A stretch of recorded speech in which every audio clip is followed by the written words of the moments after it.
Hello student, in this video I will talk about what is the electromagnetic spectrum and the particle nature of the electromagnetic radiation, so on. First I will talk about what is the relation between the wavelength frequency and wave number. In my previous video I already talked about how we determine the wavelength, wave number and frequency, so on. Clear? So there is a simple relation between the wavelength, frequency and wave number.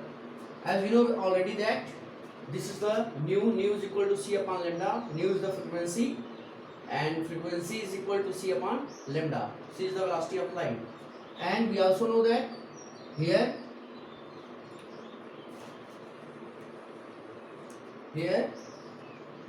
this equation can be also written as like this: nu is equal to 1 upon lambda into c, and 1 upon lambda is equal to mu bar. Mu bar is the wave number.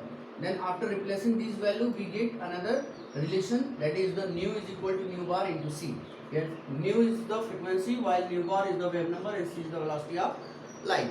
So this is all about the relation between the wavelength, frequency and wave number. Later I will talk about here what is the electromagnetic spectrum. As you know very well that a number of electromagnetic radiation have been discovered, and these electromagnetic radiation are differ in their wavelength and also in their frequency.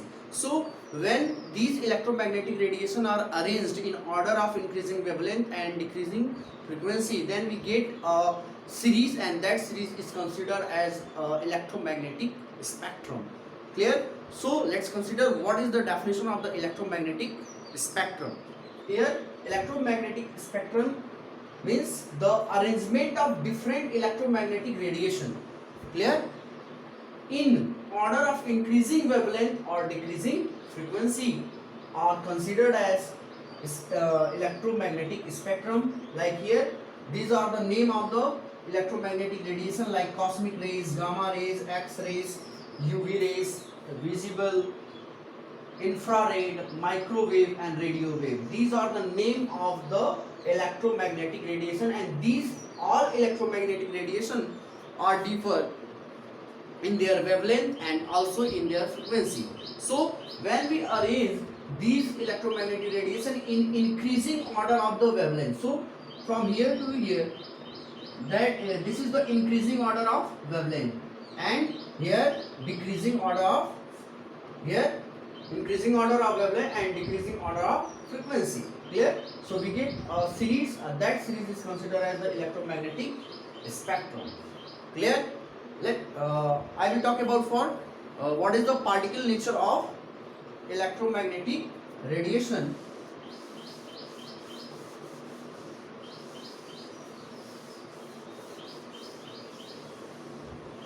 Let's consider particle nature of electromagnetic radiation.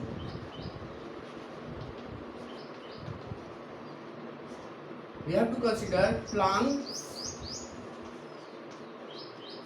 quantum theory under this heading. Clear?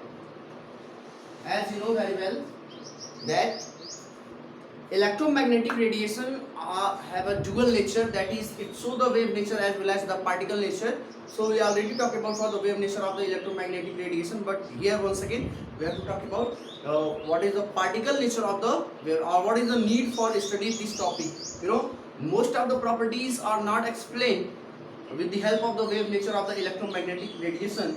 So the Planck developed a concept of this that is the particle nature, because the 3 points, that is the black body radiation and line spectrum for the elements, and second one is the photoelectric effect. These are the some points which are not explained with the help of the wave nature of electromagnetic radiation. So in order to explain these all facts, we have to need for the another explanation, another thing that is known as the particle nature of electromagnetic radiation, and which was given by the Planck's.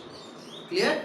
In 1900. But here the question is that why Planck gave his ideas about this nature, because in wave nature, it was suggested by the Maxwell that the energy which are emitted from any source like the X-rays, gamma rays or heat, it will be in a continuous form.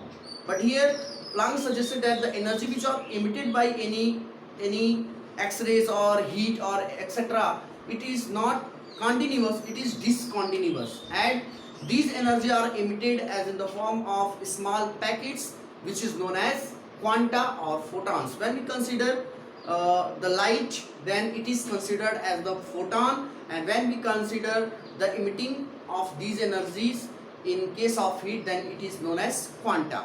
Clear? So and later in 1900 Planck proposed his idea that the energy of any quanta is directly proportional to its frequency. Clear? And after removing this value, or this equation can also be written as E is equal to h nu. H is the Planck, here h is the Planck constant. Clear? And its value is 6.626 into 10 to the power minus 34 joule second. Clear? And in 1905 the Planck gave his idea in 1900, and again this theory is extended by Einstein in 1905. He just said E is equal to, here if we write the equation, E is equal to nu is equal to C upon lambda, then E is equal to SC upon lambda. This is the equation, and Einstein proposed here that E is equal to n0 into SC upon lambda. Here n0 is the number of quanta. N0 is the number of quanta which are produced. Clear? So these are the some concepts given by the Planck under this heading, that is the particle nature of electromagnetic radiation, and he just said that the energy of any electromagnetic radiation is directly proportional to its frequency, and after all we get another equation which is known as E is equal to SC upon lambda, or E is equal to n0 into SC upon lambda. Clear? So with the help of this equation we can solve a number of numerical problem from your NCERT exercise book. Clear? Now another things which was explained by Planck, that was the black body radiation as well as the photoelectric effect. So I will talk about for what is the photoelectric effect. Photoelectric effect.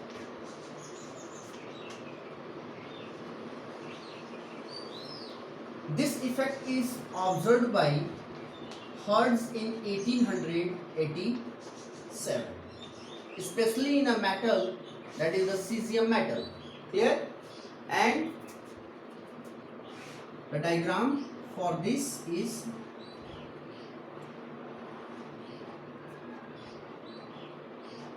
this is a discharge tube, and here a metal is placed here.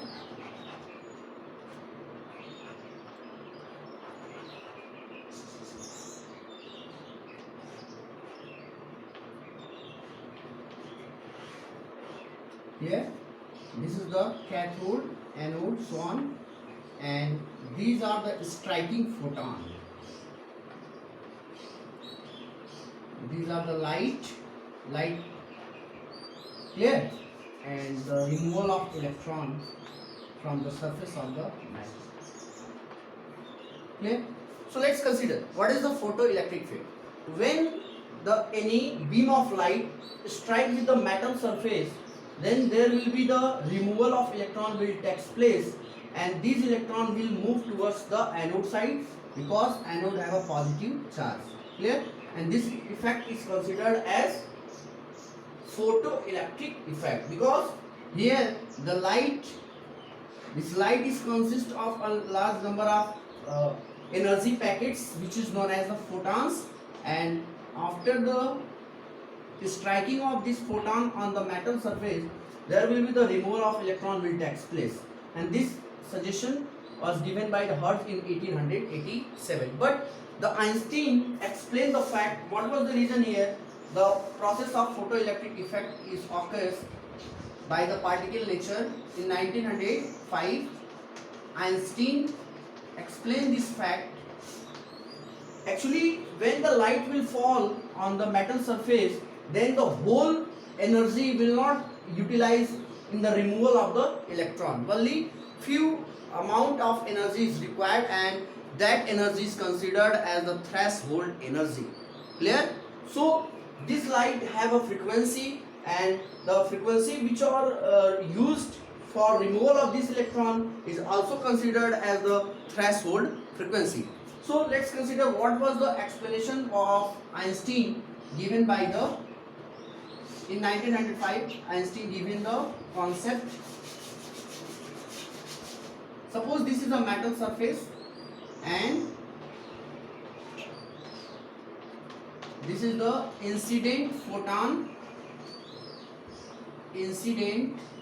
photon, and this is the removal of electron from here. This is the metal surface. Clear? So when the light falls on the metal surface, then there will the removal of electron will take place. But these all, this photon have a greater amount of energy, that is E, and this total is not utilized in the removal of this electron. Only few amount of energy is required to remove this electron, and that energy is considered as the threshold energy or as a work function. Then we can write an equation here. H nu is equal to H nu naught plus kinetic energy. This is the formula in case of photoelectric effect. But question is that what is the H nu? H nu is the incident energy of the incident photon. Clear? And H nu naught is the threshold energy, and the kinetic energy are also considered here. Let's explain in Hindi also. हम लोग यहाँ पर photo electric effect की बात कर रहे हैं. Photo electric effect में हो क्या रहा है कि जब भी कोई मेटल सरफेस से कोई फोटॉन आकर स्ट्राइक करता है तो वहां पर इलेक्ट्रॉन रिमूव करना शुरू हो जाता है. लेकिन ऐसा क्यों होता है? क्या सारा एनर्जी उस इलेक्ट्रॉन को रिमूव करने में यूटिलाइज होगा? अगर ये क्वेश्चन आपसे पूछा जाए तो आप वहां पर क्या बताओगे? तो जरूरी ये है कि जब इंसिडेंट फोटॉन यहाँ पर स्ट्राइक कर रहा है तो सारी एनर्जी उस इलेक्ट्रॉन को रिमूव करने में नहीं लग रहा है. ठीक है ना? उसमें कुछ ही एनर्जी रिक्वायर्ड है, और उस एनर्जी को हम थ्रेशोल्ड एनर्जी के फॉर्म में कंसीडर करते हैं, या उसको वर्क फंक्शन भी कहते हैं, जिसको हम एच न्यू नॉट से कंसीडर कर रहे हैं. अगर हम इस क्वेश्चन को ऐसे लिखें, एच न्यू का मतलब हो गया कैपिटल ई, ये इंसिडेंट फोटॉन की एनर्जी है, और ये एच न्यू नॉट को हम ई नॉट लिख दें, और ये काइनेटिक एनर्जी हो गया. ठीक है? अब ये कहाँ से आया? ये तो हो गया ई जो इंसिडेंट फोटॉन की है. ई नॉट क्या है? जितनी एनर्जी रिक्वायर्ड है इस इलेक्ट्रॉन को रिमूव करने में. और काइनेटिक एनर्जी कहाँ से ये इलेक्ट्रॉन गेन कर ले रहा है? अगर इंसिडेंट फोटॉन की एनर्जी काइनेटिक ये थ्रेशोल्ड एनर्जी से ज्यादा है तो ऐसे में इलेक्ट्रॉन एक तरह की एनर्जी गेन कर लेगा, और वो एनर्जी क्या होगा? काइनेटिक एनर्जी होगा. तो इस तरह से हम फोटो इलेक्ट्रिक इफेक्ट के लिए ये फार्मूला हम यूज करते हैं, और ये सारा एक्सप्लेनेशन दिया गया आइंस्टीन के. पहले तो हर्ट्ज ने बताया इसके बारे में, और बाद में आइंस्टीन ने इसको बढ़िया से एक्सप्लेन करके बताया कि ये सारी चीजें क्यों होती हैं और इसके लिए कौन सा फार्मूला हमें यूज करना चाहिए. और यहाँ से हम बहुत सारे क्वेश्चंस को सॉल्व करते हैं, और इसके न्यूमेरिकल को हम अपने अगले वीडियो में आपको बताएंगे कि कैसे कैसे इसके न्यूमेरिकल को सॉल्व करना है. तब तक के लिए धन्यवाद.